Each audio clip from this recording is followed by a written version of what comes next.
What's up, guys? It's Lily and Jade, and today we're gonna be doing some world building. Oh my god. My voice dropped. With our current favorite OCs. These guys have appeared on our channel once before in our OC couple drawing video.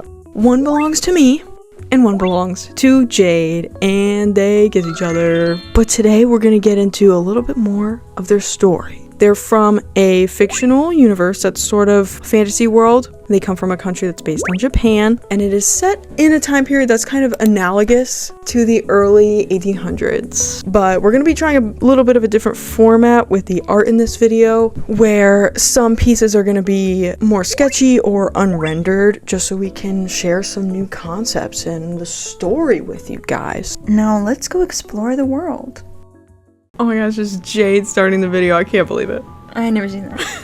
Starting off the video, I wanted to make a world map of this planet. We knew they were in a Japan-based country, but that's it. That's all we knew. To make the map, I started off by making blobs, kind of, and then I carved them out into things that looked like continents. And for the visual appearance of it in general, I was inspired by Libodugo. Really?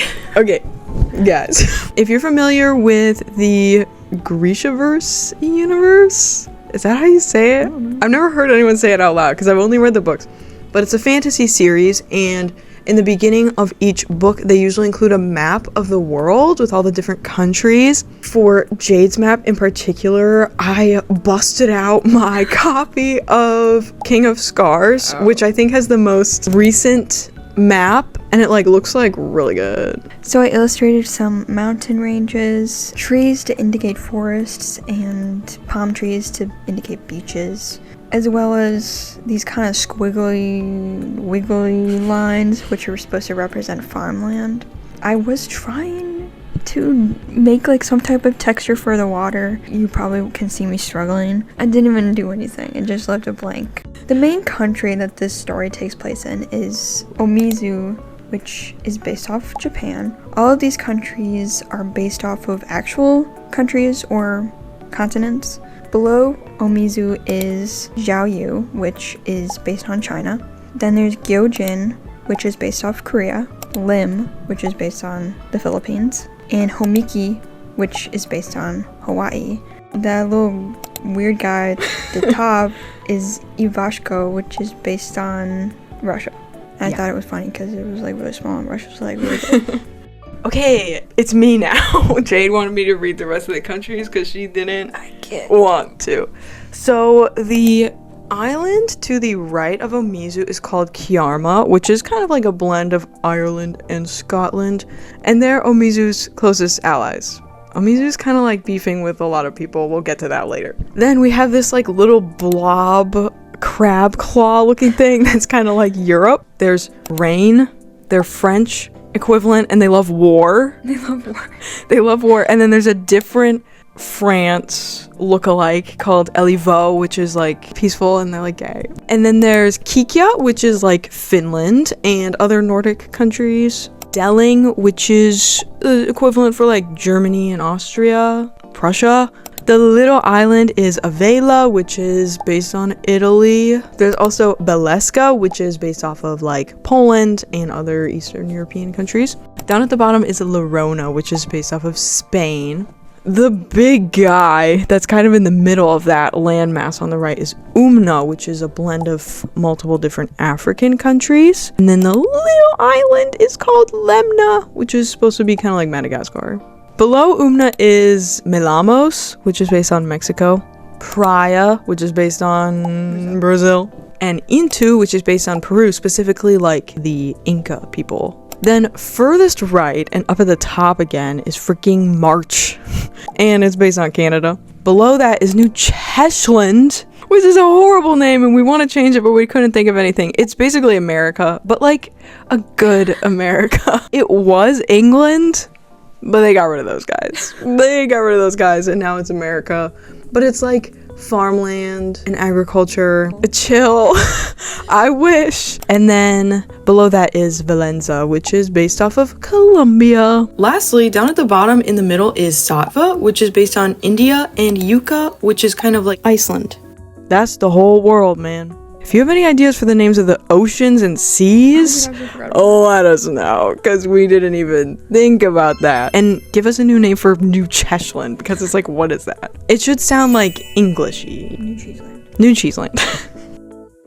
Now getting into the first character art of the video, me and Jade will both be drawing this little lineup to show the clothing and outfits of our characters. So first we have my character. His name is Hasui Eiko. He is a high-ranking samurai and bodyguard to the Emperor of Omizu. His counterpart, which is Jade's character, his name is Atsushi. He's a ninja, and he tries to kill Eiko. This character, he came around because I just decided that I wanted a samurai character because I like samurai archetypes, and I was like, I don't have a samurai of my own. So I made this man. I originally drew him in my sketchbook, and since then he's gone through a few design changes, completely changed his color palette, and just kind of like adjusted his clothing here and there to be more accurate to the research that I was doing of actual historical samurai outfits. Also, me and Jade, we made mood boards. Incredible. Who saw that coming? This is groundbreaking new territory for us. But here's Eiko's mood board. It's dark and blue, like he is. He is represented by a sapphire, so I included that here, and that's kind of the basis for his like dark blue color palette. So to start off, he's naked. Almost. He has his panties and his sockies. I was having much trouble in drawing his body. Listen, I think I've already said this in the past, but I find it very difficult to draw boys, and in particular, strong men. Oh, I'm done for. I was looking at reference of like muscly men, and I still feel like he looks like a twink. So, sorry. I was trying to make his face a little softer because I felt like the past few times I've been drawing him, he's looking a little too much like a Chad. He's this like chiseled jawline. And I felt like it was going down a slippery slope of these characters turning into the yaoi base. And who drew them as the yaoi base? I wonder, I don't know. So then I drew like the different layers of his clothing and how it comes together as his full outfit. I also drew his PJs. I got the idea from Jade's drawing from our OC couple video, because in that moment where Atsushi's trying to kill Eiko, by the way, Eiko's in his pajamas. Lastly, guys, I drew like this samurai armor. It's so scary to me. I hated drawing it. I hate looking at it.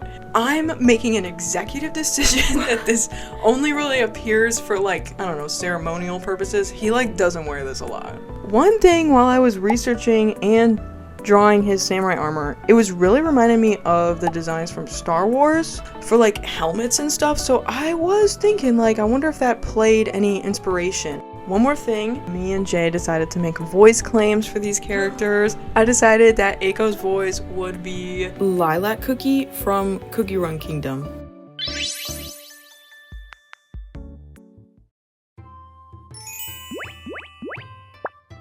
Your footsteps revealed you. Are you one of... No, it cannot be. If only we met under more amicable circumstances. So, here's Atsushi. Here's his mood board. It's very green. Jade. And Kitty cats. Kitty cats. First off, we have his underwear, which the actual name for them are called fundoshi. Not to be confused with Fujoshi or Fundanshi. He has some scars. He has a scar on his cheek and nose, and as well as his arm. I'm not sure how he got those yet. Probably like being a ninja. In this world, people can have not natural hair colors or eye colors. So this guy has jade hair color, jade eyes. So he represents Jade, and Eiko represents Sapphire. Atsushi is small. He's 5'3" tall. He's 5'3" tall. Eiko is tall. Eiko is big. He's a giant. I don't know why. He's 6'1". I drew his layers of his ninja outfit.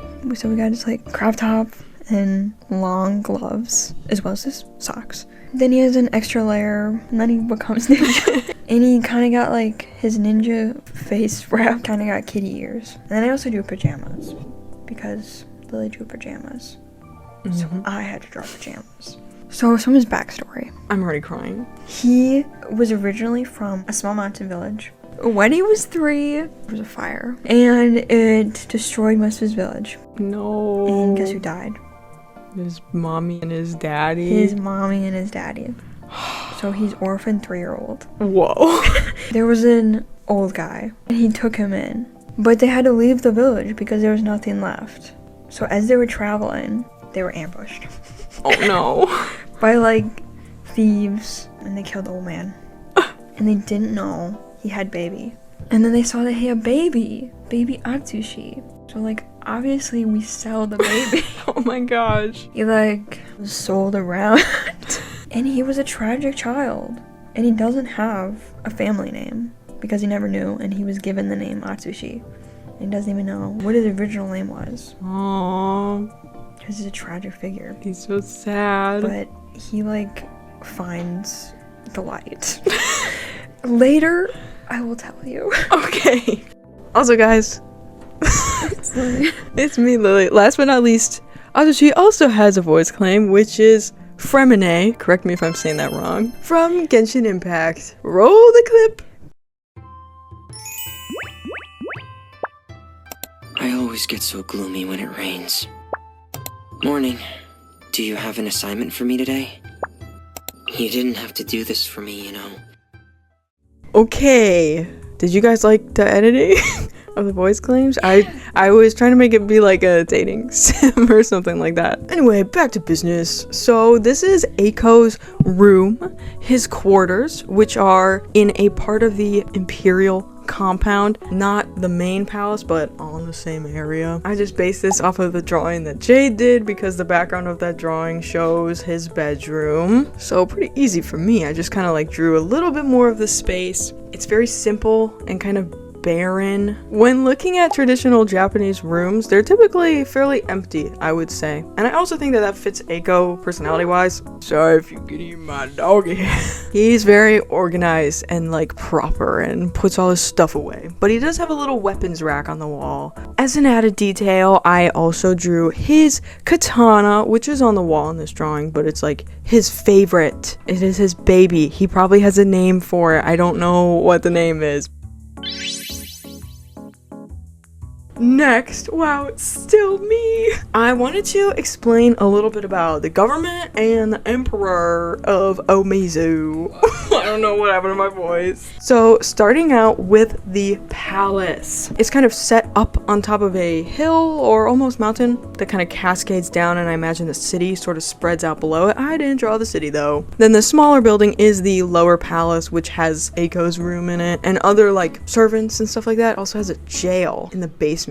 We'll circle back to that. And you might notice in my notes, and then I also label the final drawing, the palace is called the Spring Palace. And that was because I was sort of thinking of what sort of religion I wanted in this fictional country. So what I decided was a system kind of based off of Shintoism, which is a form of religion in Japan that is polytheistic, so it has many gods, which are all based on different elements of nature. In this particular world, I imagine that there are 4 main gods that are each based on a different season. So there's a god of spring, a god of summer, a god of fall, and a god of winter. And in the country of Omizu, they have very intense winters. So I think in their religion, the god of spring is seen as the most powerful for kind of like triumphing over winter and like concepts of like rebirth and life and stuff like that. So it's intrinsically tied with the royal family because they like to be associated with like the most powerful god in their religion. So that's why it's called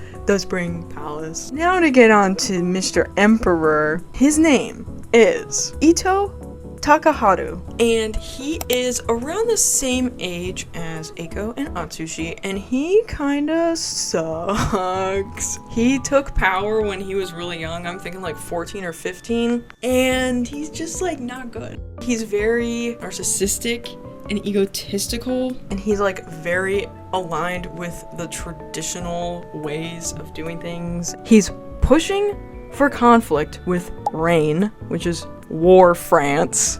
He's upholding the vitriol with Xiaoyu, which is kind of a generational thing, but a lot of people are like, can we move on? And he's like, no. So I'm thinking that there are subsets of people in Omizu who are interested in possible rebellion. They want to get rid of this guy. And maybe they want to get rid of Eiko. Could be connected to a different plot point. I don't know. As a side note, I think that Eiko is kind of unwillingly tied up in the Emperor's image, being his bodyguard. So they're kind of like together and they're linked with each other in a way that Eiko doesn't really like, because the Emperor is kind of mean to him sometimes. They have a weird relationship. For his visual design, I wanted him to be like pretty boy. So I actually was drawing inspiration from the clothing of ancient Japanese empresses. So the ladies in charge. I do think with his hair color, he reminds me of Jinshi from Apothecary Diaries. Okay, next we have Sister. I didn't do a full body design for her because I couldn't think of one, so I just drew her portrait. His sister's name is Ito Tomoa. She's a princess. But get this, guys, she's actually older, but in this dynasty, they don't have the ladies be in charge. It's just the boys. She acts as kind of a diplomat to other countries, kind of trying to like douse the fire where her brother is sort of destroying international relationships left and right. She's really on the side of restoring their relationship with Xiaoyu. So I definitely think she feels kind of stuck where she is. She doesn't have a lot of power. She can't really do a ton to change the trajectory of where their government is operating. I do think it would be kind of cool if maybe she in the future aligns herself with the revolutionary sector. So when I saw Lily drawing Eiko's bedroom, I was like, Atsushi don't have a bedroom. He's a homeless lad. He travels around, so he doesn't like have one set home. So I was like, well, I guess we'll draw his belongings that he travels with. I like to draw things. I like to draw just like objects on a page, just like there. First item, his favorite knife. So there's a flower design on it, and I imagine that they are seashell, like material. Oh. So they have that like seashell glint to them. You know what I'm saying? Mother of pearl? Mother of pearl. Second item is throwing knives. I assume he needs weapons. He needs more than one weapon. So he has throwing knives to throw at people. Next item is gourd. Drinking gourd canteen. In the olden days, some countries would use gourds as water bottles. The French word for water bottle is gourd. Just a little fact from old fact wizard. I was then struggling with other items to put, so I looked up what did travelers in Japan have with them during like the Edo period. They were saying like they'd have extra socks, extra underwear, which I drew, and they'd have dried fruits and nuts and dried fish. And they were also saying sometimes it was hard to start fires. They didn't always have the opportunity to cook rice, so they would either carry a bamboo cylinder container sort of thing or a woven basket and have cooked rice in it to keep it preserved. So I went with the basket of rice. And also they said they mostly had brown rice. I also gave them a bag of rice. So it has a pan for cooking and a bowl, as well as chopsticks. And then lastly, there's like this rolled out fabric that has a needle, thread, bandages, and medicine in it. Now we're getting into some character-focused illustrations. This first lady is the Empress of Xiaoyu. I drew a full body, as well as close-ups of her face, one with makeup on and her hair done, and one with her like going to sleep. Her name is Empress YAYYYY. I wanted her colors to be red, but I also added in like pinks. And I'm imagining the royal class in Xiaoyu are associated with pearls and rubies. So she's wearing a pearl necklace. She also has ruby accents on her headpiece. Next up, we have the King of Kiarma. He is a large man. He's like Brave Daddy, and he's like How to Train Your Dragon Daddy, and he's also kind of like Santa Claus. I don't know. I was thinking Santa. His name is King Ronin. He has a middle name, but I'm not gonna even try to say it. McKennesby. Anyone know how to say his middle name? It's hard. It's too hard. I even looked it up and I couldn't even say it. He's bestie buddies with the Emperor of Omizu. I don't know why he's friends with him. I don't know. He's their only friend. He's their only friend. He's just like friends with everyone. Aww. He's chill with all the countries. He's a jolly soul. He's a jolly soul, and Emperor's like, he's so funny. Ha ha. So funny. Next, we have a prince. Prince Keenan Dearmut McKennesby. He's the son of the King of Kiarma. Also, his daddy is friends with the Empress of Xianyu, so they travel around. Next is Kazuma-san. He's a freaking court painter for the Empress of Xiaoyu. Okay, Jay's tired of speaking because she had so many in a row. Anyway, so when like the Prince of Kiarma comes to town, when he comes to Xiaoyu, and he spends time at the Empress's abode, he like encounters the court painter who's like, "May I paint your portrait, sir?" And yeah, then they're like kissing each other, and yeah. The main storyline is Eiko and Atsushi, but these guys also have their own thing going on. Anyway, that's it for me. About his outfit, he's got his sleeves tied up because he's painting. He also has a headband that's like doing nothing. It should be like pushing his bangs back, but He has to be cute. he has to be cute. He got blonde hair. Like the sun. Like the sun! Oh my gosh. Yeah. Guys, I'm back. Did you miss me? There's a lot of J's in a row. I didn't miss me. So now I will be drawing a character from Eiko's backstory. His dad, adopted. Eiko was also an orphan. So him and Atsushi are similar in that way, but Eiko's life turned out a little better, I would say, than how Atsushi's went. As a little tiny baby, he was abandoned by his mommy and daddy on the steps of the lower palace. And he was taken in by this man. His name is Hasui Kumo, and he was the highest ranking samurai and the bodyguard to the emperor of the time, which is the current emperor's father. So this guy, Kumo, he just like found baby Eiko and he was like, this guy looks awesome. And he kind of raises him to take his position as the next awesomest samurai. And Kumo's just like the chillest guy ever. He's just like so chill. And in terms of basing characters on different gemstones, for him I was inspired by like a smoky quartz, so he's very like neutral brown gray.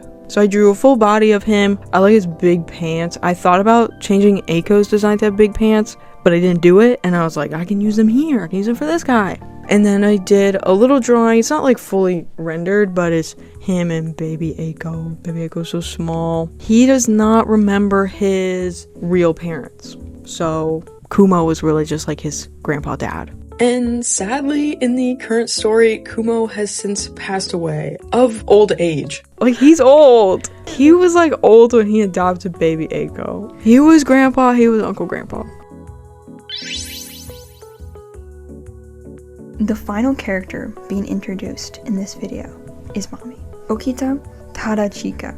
Remember when I said there was a light at the end of the tunnel? She takes in Atsushi after his terrible younger childhood. And she's like, you're about to become a ninja. Okita is a higher up of this organization that is the ninja organization. Herself, she doesn't work as a ninja anymore. She used to. So she finds recruits and she trains them, and she also receives jobs and gives jobs to different ninjas. There's other people who are like her, who have the same type of job that she has. So is she the one who gives Atsushi the assignment to kill Eiko in cold blood? Yes. Also, Atsushi's favorite knife was given by her. This is his first weapon. Aww. Also, she's like amethyst. Everyone's a gemstone now, and it's not Steven Universe. It's not Steven Universe. The last set of drawings will be fully rendered illustrations with the characters Eiko and Atsushi. I wanted to try my hand at drawing a comic because I know that the ideal format for their story is going to be a slow burn, enemies to lovers, yaoi manga. So I had to get to practice in now. And I was thinking, like I just said, these guys are supposed to be enemies to lovers, and I've hardly thought about the part where they're enemies. I literally was just like, okay, Atsushi tries to kill Eiko, and then they fall in love. I skipped straight to them being lovers, and I miss all the enemy parts. So I had to go back and fill in some of the gaps in the narrative. So I'm thinking after Atsushi tries and fails to kill Eiko because he hesitates in a gay way, he is apprehended and he's taken to the prison. The prison that's in the basement of the lower palace. And Eiko is tasked with kind of monitoring Atsushi and questioning him in terms of like, what's his motive? Who is he working for? Things like that. This task is coming directly from the Emperor because the Emperor was like mad at Eiko. Instead of being like proud, like, wow, my awesome samurai bestie beat this armed assassin in combat while he was sleeping in his pajamas, he's like, actually, you failed. And this guy never should have been able to breach the palace in the first place, and now he's your problem, and you're gonna do whatever you can to get information out of him. So, Eiko's been doing his best to, like, get Atsushi talking, but Atsushi ain't saying nothing, because he doesn't want to blow his cover and have the whole ninja organization get exposed. Think of what would happen to his mommy. She's, like, killed so many men.